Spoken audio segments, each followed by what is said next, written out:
Vía Pública. ¿Cómo están ustedes? Muy buenas noches, bienvenidos a Vía Pública. En estas primeras jornadas que han comenzado a funcionar el permiso para vacaciones, ya se registraron más de 70.000 solicitudes.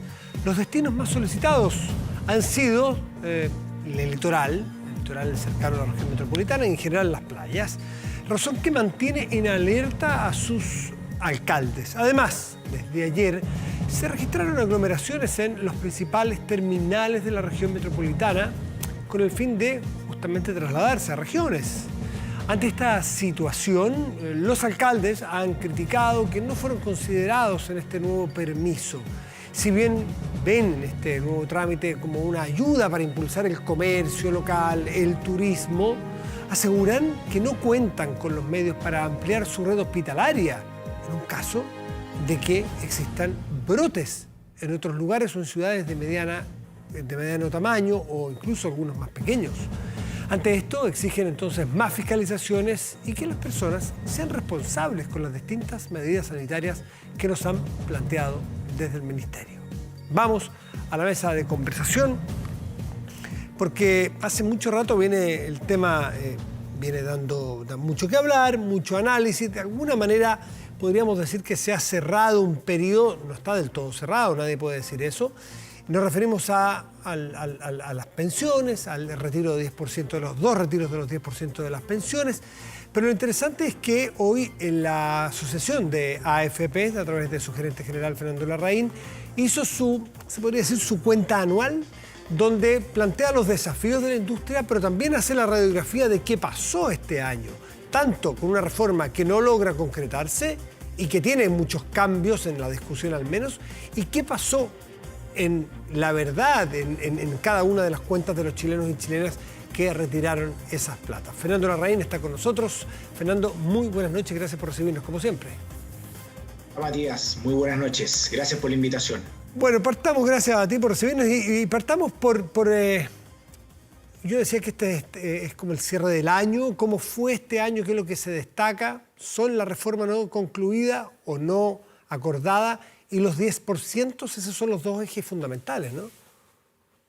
Sí, yo creo que el eje fundamental en términos como de gestión tuvo que ver con los dos retiros del 10%, pero este fue un año en donde los niveles de volatilidad que tuvieron los fondos de pensiones fue grande y además un año con mucha incertidumbre, no solamente respecto a lo que pasaba con la pandemia y los temas económicos, sino también respecto de la reforma. Hay que acordarse que este año partió con un proyecto que se aprobó en la Cámara de Diputados y que después finalmente en el Senado no avanzó mucho más, y por lo tanto yo creo que efectivamente los dos temas son una reforma que quedó inconclusa y finalmente el tema de los dos retiros.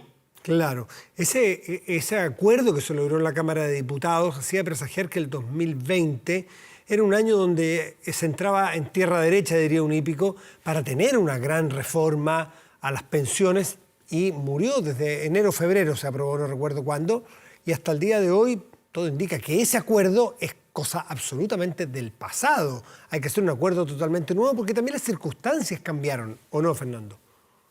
Sí, efectivamente las circunstancias cambiaron radicalmente, Matías. Cuando esto se discutió y si uno mira el sistema previsional a principio del año 2020, era bastante distinto a lo que tenemos hoy día. Hoy día tenemos un sistema previsional con menos ahorros previsionales con los trabajadores, con más de 3 millones de personas que tienen saldo igual a cero en sus cuentas de ahorro, y por lo tanto cualquier discusión, cualquier cambio al sistema previsional, cualquier reforma, tiene que partir considerando qué se va a hacer respecto de estos dos retiros, y eso es fundamental, y por lo tanto el contexto, el escenario en el cual hay que discutir cambio al sistema previsional cambió radicalmente.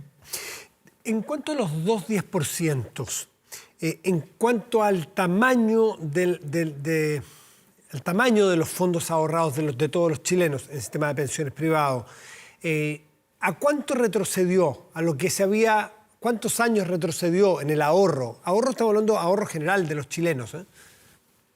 Mira, sí, déjame ponerlo en distintas cifras, Matías. Lo primero es que en términos de ahorro, de cantidad de ahorro que tenían los trabajadores y trabajadoras, esto cayó en más de 30.000 millones de dólares. Eso es más del 11% del PIB en Chile. Es más que el PIB que tiene un país como El Salvador, por ejemplo, un país como Bolivia. Es un orden de magnitud muy grande. Si uno lo piensa respecto de un trabajador en particular o una trabajadora en particular, esto significa, dependiendo de la historia laboral de cada uno, pero significa entre 5 a 7 años de lagunas previsionales, es decir, de personas que dejaron de cotizar muchos años. Por lo tanto, el impacto que tiene esto en las pensiones de los trabajadores efectivamente es un impacto relevante, y por lo tanto hoy día, y lo vuelvo a decir, acá hay 3 millones de personas que quedaron con saldo igual a cero, y ahí hay que hacer una discusión de cómo se van a reponer efectivamente esos ahorros. ¿Cómo se van a reponer? Porque mirado ex post, sin el tráfago de la discusión y las pasiones políticas, todo experto de derecha, centro, izquierda, indicaba, economistas expertos, entienden estos temas, decían, había que ayudar a las familias, sin duda. Había que ayudarlos, o que la autoayuda en este caso, es decir, que cada uno sacara de su ahorro individual, o tenía que ser la sociedad a través del Estado, el fisco, el que pusiera. Por angas o por mangas terminamos haciendo retiros las personas. ¿Será entonces, a juicio de ustedes, el fisco, el Estado de Chile, el que tenga que reponerle a esas personas eso que retiraron? A mí me parece, Matías, que efectivamente esta discusión de los 2 retiros tuvo por un lado al principio una lógica respecto de ir en ayuda, pero la verdad es que aquí se le pidió a los trabajadores y trabajadoras que con sus ahorros previsionales financiaran los costos de la crisis. Pero también aquí hay razones políticas y ideológicas respecto a personas que quisieron de alguna manera tratar de destruir el sistema previsional. A mí me parece que en una lógica de mirada de sistema previsional de largo plazo, acá es el Estado el que tiene un rol que cumplir.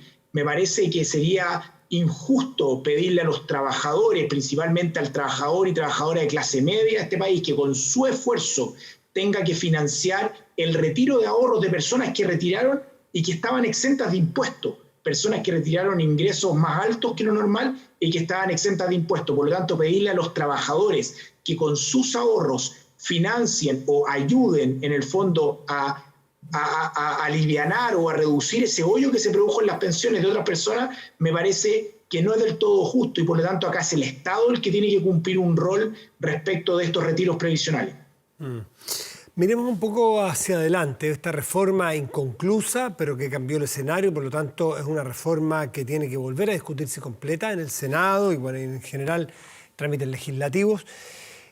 Recuerdo, y todos recordamos al principio, era el 10% que cada uno pone mes a mes, y se hablaba del 4. Dice, el 4 era 2 más 2, era 3 y 1, ¿a dónde iba ese 4? ¿Quién lo administraba? Pero eso es la prehistoria.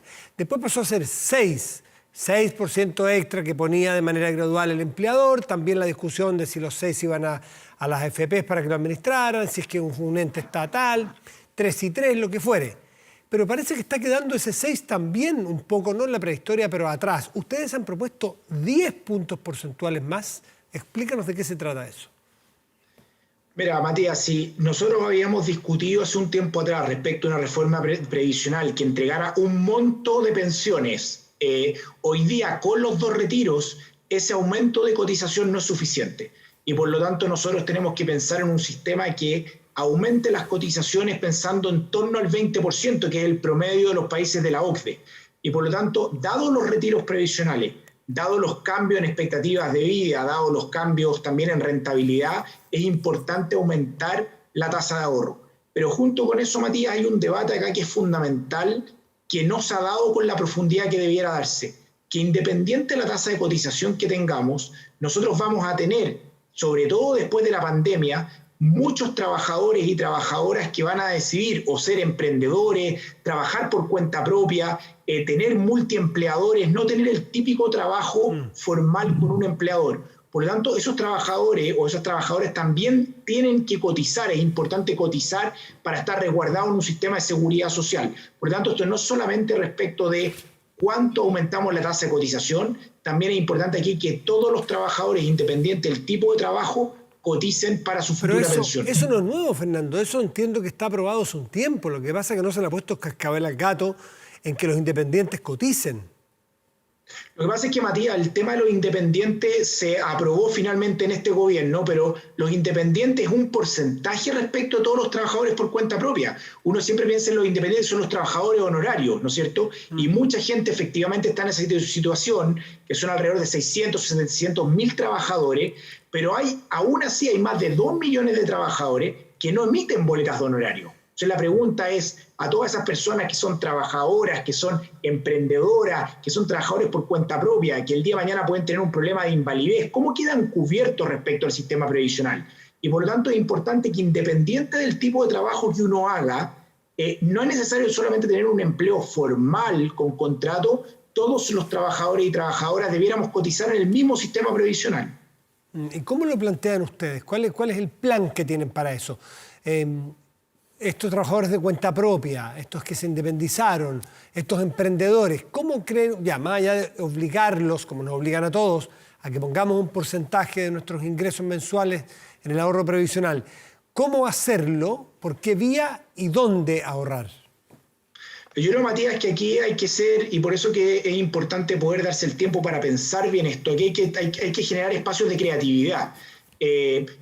Efectivamente, en este tipo de empleo uno puede pensar que a través del consumo, alguna vez alguien dijo a través del IVA, yo creo que uno podría pensar en las transacciones que se hacen hoy día a través de distintas plataformas digitales. La tecnología te permite hoy día poder mirar otras formas respecto de recaudación. Los países en África han avanzado respecto de esto. Hay también experiencia en otros países que debiéramos mirar respecto de cómo hacer o cómo lograr que trabajadores, por ejemplo, una mujer que trabaja en Rappi, por ejemplo, cómo lograr que esa persona cotice.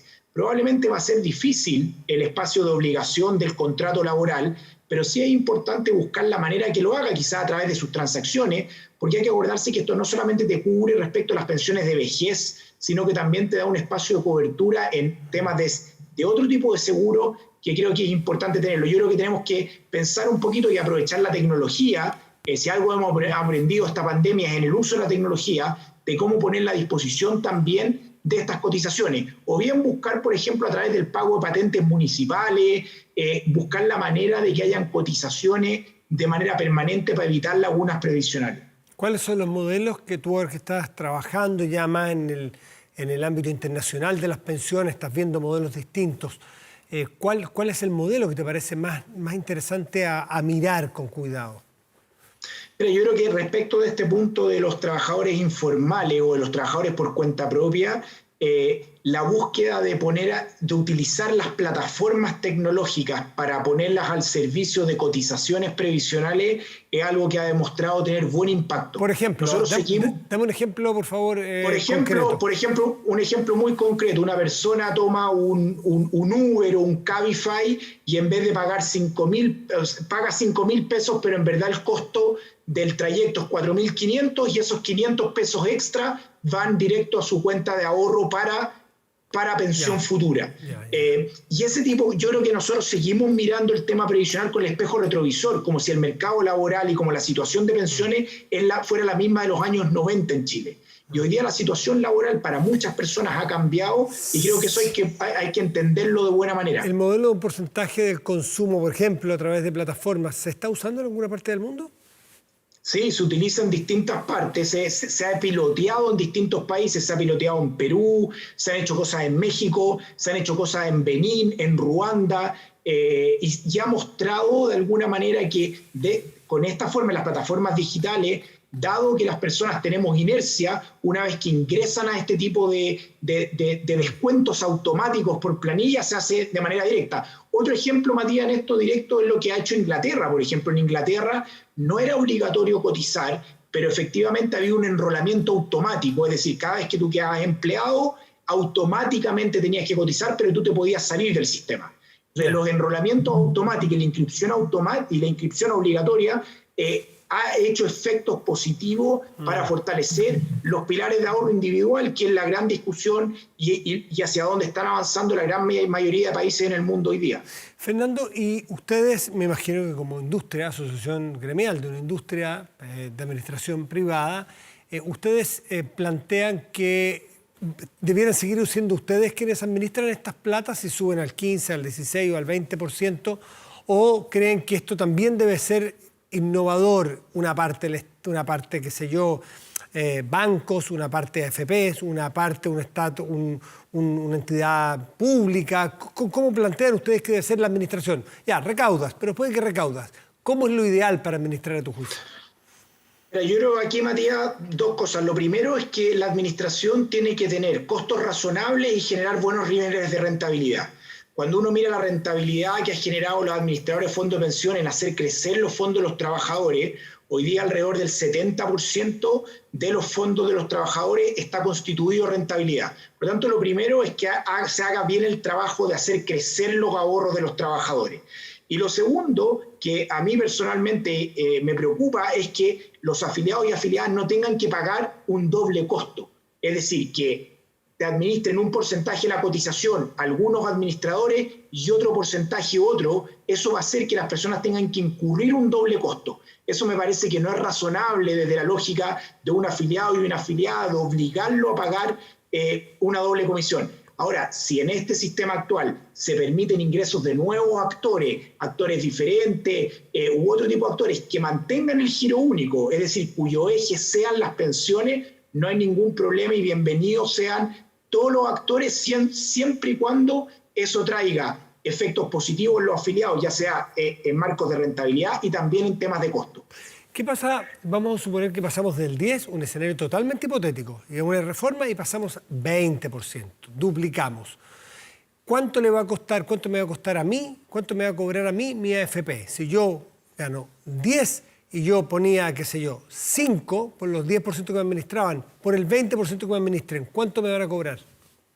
La AFP te va a cobrar exactamente lo mismo, te va a cobrar lo mismo si tú entregas el 10%, el 15% o el 20%. Las AFP cobran sobre el salario del trabajador. Por lo tanto, lo que importa acá es el salario del trabajador para determinar la cotización, no la cantidad del 10% o el 20% que ahorren. Por lo tanto, las comisiones se mantienen exactamente igual porque van sobre salario, no sobre el monto que ingresa el trabajador a la cotización. Ya, no así la administración que hacen ustedes y otros de cuentas voluntarias, que ahí cobran por el saldo que administran y no por el salario de la persona que pone mensualmente su ahorro, ¿no? Efectivamente, los ahorros voluntarios en el APB o en la cuenta 2, por ejemplo, o si alguien tiene alguna relación con los fondos mutuos, efectivamente en esos casos se cobra sobre saldo administrado. Por lo tanto, claro, mientras más saldo uno tenga, el monto de comisión que uno paga es mayor. Fernando Larraín, como siempre, muchísimas gracias por esta conversación. Quedará mucho tema. Da la impresión de que volvimos casi a foja cero en la reforma que necesitamos de pensiones. Yo creo que uno de los grandes problemas que hemos tenido es que se confunde y se cree que es sinónimo a AFP y pensiones. Es un tema totalmente distinto. Uno puede contener al otro, pero lo que tenemos que hablar es de pensiones para que Chile mire al futuro con más tranquilidad. Así que queda mucho tema por discutir. Serán muchas las noches en que te pediremos que nos cuentes y nos muestres por dónde están, qué está ocurriendo, tanto aquí como en otras partes del mundo que tú estás estudiando ahora con más detalle. Fernando, gracias como siempre. Muchas gracias, Matías. Muy buenas noches. Chao, muy buenas noches. Chao, gracias. Vamos a hacer una pausa. Ya volvemos aquí en Vía Pública. Espérenos.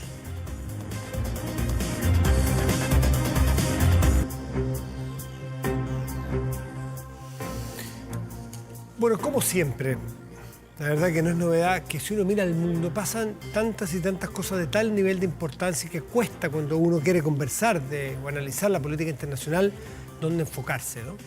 ¿Qué decir lo que ha sucedido en Estados Unidos y las elecciones de Trump? ¿Qué decir con la pandemia y las distintas formas de enfrentarla en las distintas crisis que han vivido los distintos países? ¿Qué decirlo del Brexit, que después de tanto tiempo Inglaterra termina ahora, iniciándose este año, su definitiva independencia de la Unión Europea?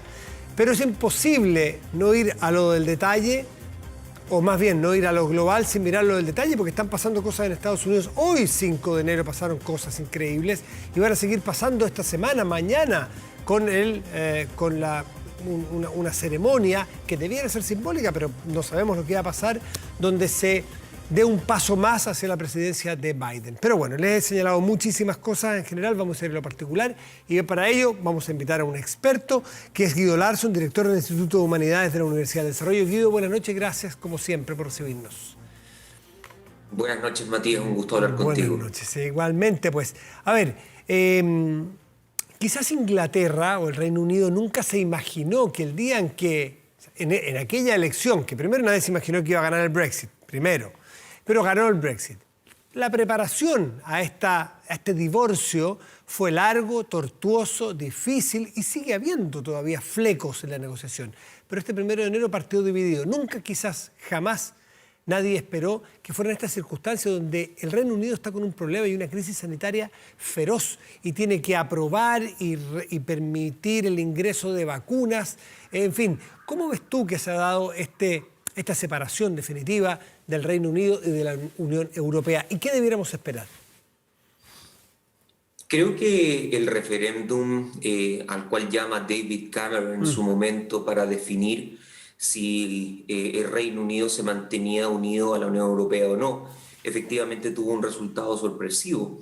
Pero desde un punto de vista más amplio, creo yo que siempre han habido voces disidentes con relación a la posición que tiene Reino Unido y Europa, y creo que esto puede rastrearse hasta después de la Segunda Guerra Mundial. Sin ir más allá, Margaret Thatcher en su momento fue escéptica respecto de la relación que Gran Bretaña debía tener con la Unión Europea, y John Major tuvo enormes dificultades para mantener aliados a algunos de los díscolos conservadores que seguían criticando la posición que tiene Gran Bretaña con relación a la Unión. No hay que olvidar, por ejemplo, de que el euro nunca fue aceptado por Reino Unido, y eso ya manifiesta una especie de tradición en torno a un eurosceptismo bien importante dentro del Reino Unido, que evidentemente estuvo marcado por los efectos que han tenido los fenómenos internacionales de los últimos 20 años, y estoy hablando particularmente de las externalidades de la globalización, de la interdependencia económica,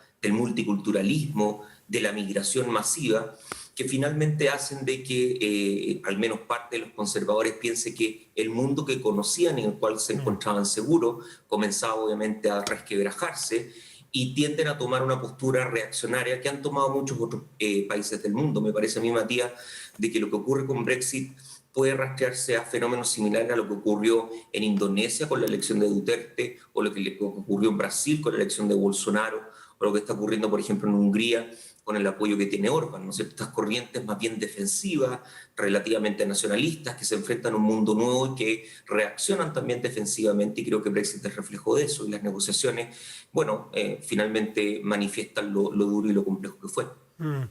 Pero ¿qué es lo que, claro, se fue pero se produjo? ¿Qué es lo que debiera esperarse para ambas economías o para esa relación en los próximos 5, 10, 15 años? Me parece que para Reino Unido el acuerdo fue mejor de lo esperado, particularmente porque el acuerdo presupone que no van a haber ni cuotas, vale decir, ni una determinada cantidad de volumen que pueda ser comerciado con Europa, ni tarifas, es decir, ni impuestos que los bienes de Reino Unido deban pagar eventualmente para comerciar con Europa. Eso obviamente es importante. Sin embargo, dicho eso, hay algunos tipos de cortapisa relativos al comercio, particularmente con relación al papeleo y con relación a los estándares que ahora productos, bienes y eventualmente servicios de Reino Unido deban cumplir con relación a Europa. Voy a poner 3 ejemplos al respecto.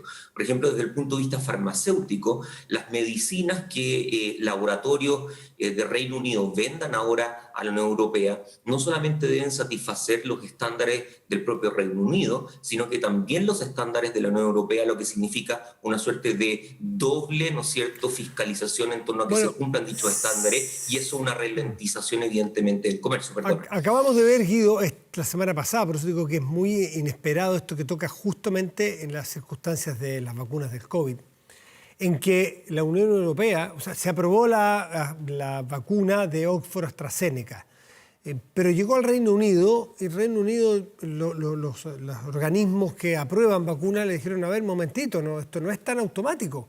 No porque ustedes lo aprobaron aquí ya está aprobado. Nosotros necesitamos más antecedentes, más análisis, más papeles, por así decirlo. Y uno dice, bueno, pues esto debería ser más o menos automático, con países con niveles de confianza de muchos años, de niveles de equilibrio en desarrollo científico. Pues no, aquí hay una tramitología y algunos incluso llegaron a pensar que esto era una suerte de venganza de la Unión Europea para marcarle el territorio a Gran Bretaña. Hay algo de política allí, ¿no? Creo que siempre hay al menos simbolismos e interpretaciones en torno a ese sentido.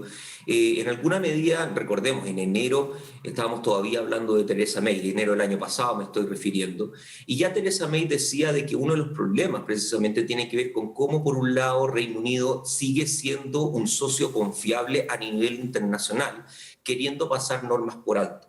Y creo yo que este ejemplo lo grafica en el sentido de que se guste o no se guste por parte de los ciudadanos de Reino Unido, van a tener que hacer obediencia, ¿no es cierto?, a los protocolos exigidos de la Unión Europea, porque en caso contrario no solamente se va a perder la confianza, sino que la reputación y el prestigio de Reino Unido al resto del mundo también puede sufrir un problema serio. Y creo que estamos empezando a ver un poco eso, no solamente en el ámbito farmacéutico, también, por ejemplo, en el ámbito de servicios profesionales. En el pasado, un doctor, un abogado o un arquitecto de Reino Unido podía libremente vender sus servicios en el resto de la Unión Europea. Hoy día va a tener que tener certificación por los Estados miembros y no va a poder simplemente ofrecer, ¿no es cierto?, su trabajo de manera libre como lo hacía en el pasado. Y eso también va a imponer, creo yo, un costo al oferente británico que va a tener cierto tipo de problemas precisamente para entrar a ese mercado que es tan ambicionado. Guido Larsson, podemos aprovechar los últimos minutos que nos quedan en analizar el hoy y el mañana, no mucho más lejos, hoy y mañana, de lo que ocurre en Estados Unidos, y no vamos tan a todo el territorio, vamos a lo de Georgia en esta elección que está definiéndose en este momento, que puede definir quién tiene la mayoría en el Senado para la administración Biden. Y sobre esta ceremonia a la cual el presidente Trump le ha pedido a su vicepresidente que no entregue esta suerte de certificado para Biden, de que ganó Biden. ¿En qué puede terminar esto? Respecto de la elección en Georgia, efectivamente es una elección muy importante porque define quién tiene la mayoría en el Senado. Y hay toda una serie de decisiones, por ejemplo, nombramientos a la Corte Suprema, que requieren simplemente mayoría simple en el Senado. Cuando hay empate en el Senado, ese empate se rompe porque cumple el rol de vicepresidente, en este caso sería Kamala Harris.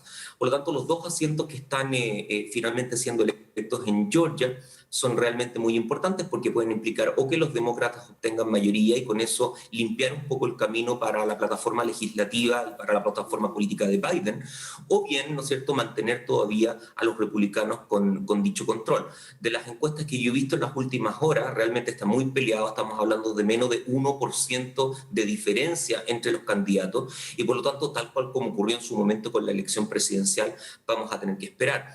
Y con relación a lo que va a ocurrir mañana, claro, mañana supuestamente es el certificado oficial de los electores que cada estado entrega para elegir finalmente el presidente. Y tú tienes toda la razón, Donald Trump ha sido explícito en instruir al vicepresidente Mike Pence en que se niega a certificar los resultados de la elección, aludiendo a lo que ya es conocido, aludiendo a la supuesta teoría de la conspiración donde acá en la cabeza de Donald Trump hubo un fraude masivo que evitase que él fuese reelecto. Nada de esto ha sido probado. Donald Trump ha perdido en 59 ocasiones en cortes de justicia en los estados, en distintos estados. Solamente ha ganado uno de esos de 60 en total, y esa una solamente por cuestiones de orden menor. Se difundió una grabación donde Donald Trump aparece el fin de semana conversando con el secretario de Estado de Georgia, literalmente extorsionando, exigiendo, coaccionando para que encuentre votos que le permitan dar vuelta a los resultados en ese estado. Por lo tanto, estamos hablando realmente de un presidente que a mi modo de ver ha perdido el control, que está dispuesto a llevar a los Estados Unidos a una crisis como no la ha tenido desde la guerra civil y donde todavía, incluso hoy día, es incierto lo que pueda ocurrir mañana porque Mike Pence no ha dado realmente declaraciones que permitan tener tranquilidad. Por lo tanto, vamos a estar muy atentos en torno a cuáles puedan ser las consecuencias del acto altamente simbólico de mañana. Sí, según estaba leyendo recién, la verdad que en New York Times, en una noticia de último momento, había rumores, así lo dice, se dice que, New York Times, que Mike Pence le habría señalado al presidente Trump o sea, al vicepresidente, al presidente en ejercicio, de que él no tiene las facultades legales para no certificar el triunfo de Biden mañana, que sería una forma de zafar a esta tremenda responsabilidad que le entrega a Donald Trump para hacer algo que la verdad sería que es muy fuera de contexto, seguramente muy castigado por el mundo entero. Pero vamos a ver qué es lo que ocurre y si es verdad este trascendido que plantea o que publica el New York Times en este momento. ¿Qué queda? Porque es el 20 el cambio de mando y estamos a 5, o sea, quedan 15 días. ¿Qué otras cosas pudieran pasar? ¿Qué ventanas quedan abiertas para que Donald Trump pueda todavía maniobrar y conseguir lo que aparece muy inesperado? Hay una ventana política y una ventana, uno podría decir, social. Desde el punto de vista político, Donald Trump todavía cuenta con el apoyo explícito de algo así como 12 senadores republicanos, entre ellos Ted Cruz, que de manera muy explícita ha apoyado al presidente y ha dicho de que él colaborará para evitar la certificación de los votos del colegio electoral. Cabe ver, de acuerdo a la información que tú me estás entregando ahora, si el comportamiento de Cruz y otros senadores va a cambiar el día de mañana, pero yo espero que mañana vamos a tener realmente una discusión muy acalorada en el Senado, probablemente con acusaciones mutuas y donde simplemente va a haber manifestación de la crisis en la que Estados Unidos desde los últimos 4 años. Y desde el punto de vista social, el principal problema, creo yo, Matías, es que acá ya se ha perdido el control. Hoy día y ayer en la noche hubo toda una serie de manifestaciones en Georgia donde los seguidores de Trump realmente están aparentemente dispuestos a todo, al menos así lo verbalizan. Han dicho de que es anatema que Joe Biden sea presidente, que todo esto es una gran mentira, una conspiración, de que es necesario actuar y que eventualmente es necesario defender por la fuerza, si es necesario, el fraude que ellos creen que es legítimo. Y eso ya torna a los Estados Unidos en una circunstancia enormemente peligrosa, porque ya pasa y sale del control del establishment o del control político y queda así finalmente en una ciudadanía que durante 4 años ha sido, por así decir, adoctrinada bajo la idea de que lo que dice Donald Trump es completamente cierto, y si por lo tanto el presidente está diciendo que acá hubo un gran fraude, literalmente lo van a creer. ¿Cómo van a reaccionar? Nadie evidentemente lo puede predecir, pero son horas muy problemáticas y eventualmente muy peligrosas que está sufriendo el país del norte. Fíjate que la crónica de este momento de New York Times, firmada por las periodistas Maggie Haberman y Annie Carney, dice el vicepresidente de Estados Unidos, Mike Pence, le dijo al presidente Trump hoy martes que no creía tener el poder de bloquear la certificación del Congreso de la victoria de Joseph Biden en las elecciones presidenciales, en fin. El mensaje de Pence, entregado durante su almuerzo semanal con Trump, dice aquí, se produjo horas después de que el propio presidente aumentara aún más la presión sobre Pence. ¿Qué podríamos esperar si es que Pence no le hace caso, por decirlo de una manera vulgar? ¿Podría haber un quiebre? Eso también inesperado, los últimos 15 días, un quiebre entre presidente y vicepresidente. No lo puede echar porque eso es una fórmula que llegó junta a la Casa Blanca o al gobierno. ¿Qué podría pasar ahí? Yo creo que el quiebre no es solamente entre presidente y vicepresidente, es un quiebre al interior de todo el Partido Republicano. El Partido Republicano hoy día se encuentra en una decisión que es muy difícil. O sigue un camino que eventualmente lleve a una posición política autoritaria, o defiende la democracia estadounidense. Y creo yo que ese cisma que estamos observando en el Partido Republicano simplemente se va a acelerar, sea cual sea el resultado de mañana, dado que hay toda una serie de senadores, de congresistas, de miembros de la Cámara de Representantes que han invertido tanto en el trumpismo, que han invertido tanto en la lealtad hacia Donald Trump, que es realmente inimaginable que en 24 horas estén dispuestos simplemente a aceptar la derrota y a reconocer el triunfo de Joe Biden. Por lo tanto, yo me espero que ocurra lo que ocurra, la crisis se va a profundizar, el trumpismo no va a desaparecer, Donald Trump va a seguir insistiendo en que su derrota es una derrota ilegítima y en consecuencia Joe Biden va a tener un inicio de gobierno realmente muy complejo, no solamente porque la sociedad en su totalidad está polarizada, sino porque hay tendencias altamente autoritarias dentro del propio país, cuyas consecuencias recién vamos a empezar a explorar una vez que la toma de poder ocurra el 20 de enero. Guido Larsson, como siempre, muchísimas gracias por este análisis internacional de 2 países distintos, 2 realidades distintas, pero había que ponerle ojo. Hay tantas otras, son las menciones, lo que está pasando en materia nuclear con Irán. En algún momento te pediremos que nos ayudes a tratar de entender qué es lo que está pasando allí en esas tensiones. Por poner eso, y lo de China, con este supermillonario que está desaparecido, el dueño de Alibaba, que no se sabe dónde está, porque ha tenido algunos visos de oposición a Xi Jinping. Por muy millonario que seas, no puedes ser opositor a Xi Jinping. Están pasando cosas del más profundo interés que pronto te pediremos que nos ayudes a analizar. Guido Larsson, como siempre, muchas gracias. Muchas gracias a ti, Matías. Chao, buenas noches. Hacemos una pausa, ya volvemos aquí en Vía Pública.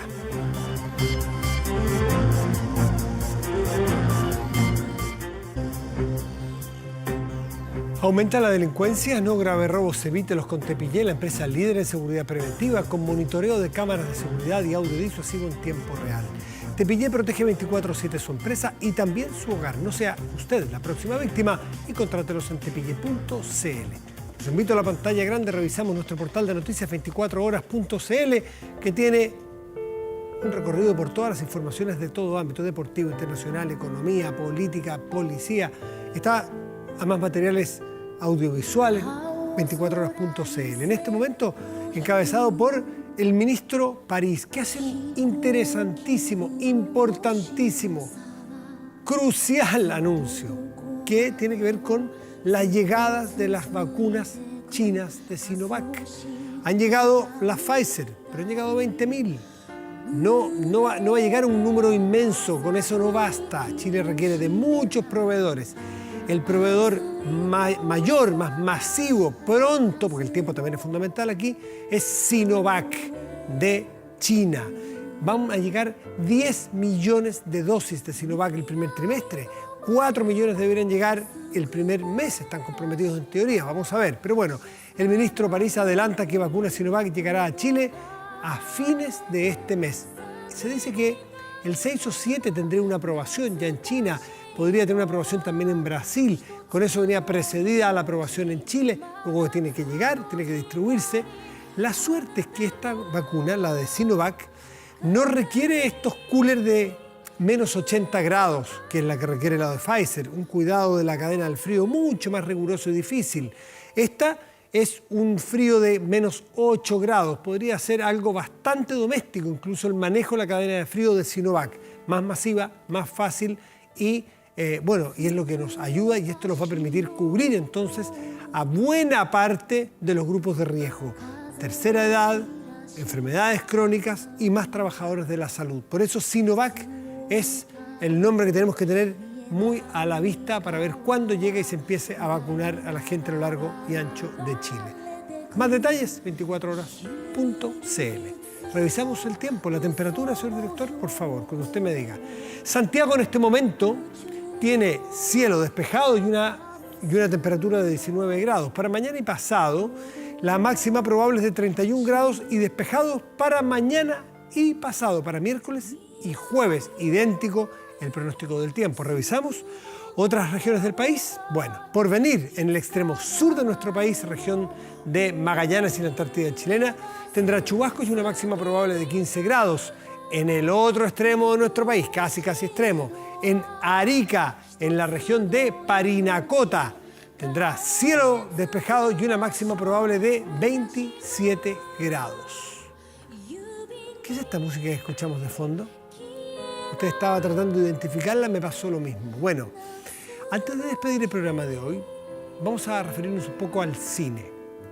Hoy 5 de enero, todavía es 5 de enero, homenajeamos a uno de los cineastas más reconocidos del arte contemporáneo. Esto porque un día como hoy, pero en 1941, nació el director de animación japonés Hayao Miyazaki, conocido por hermosas creaciones que traspasaron un público específico. Sus obras llenas de simbolismo y con una mirada inocente, pero a la vez profunda, han encantado a niños, pero también a muchos adultos. Incluso hay algunos que andan por aquí durante varias generaciones. Hoy Miyazaki cumple 80 años. Y escuchamos de fondo parte de la banda sonora del viaje de Chihiro, película ganadora del Oscar en 2003, que me dicen que está en las plataformas Netflix, Amazon, una de esas. Así que a lo mejor usted la podrá ver, o Disney Plus, en una de esas está. Si no la vio, aquí tienen. La música es preciosa. Con estas imágenes despedimos Vía Pública hoy. Muy buenas noches y gracias por venir.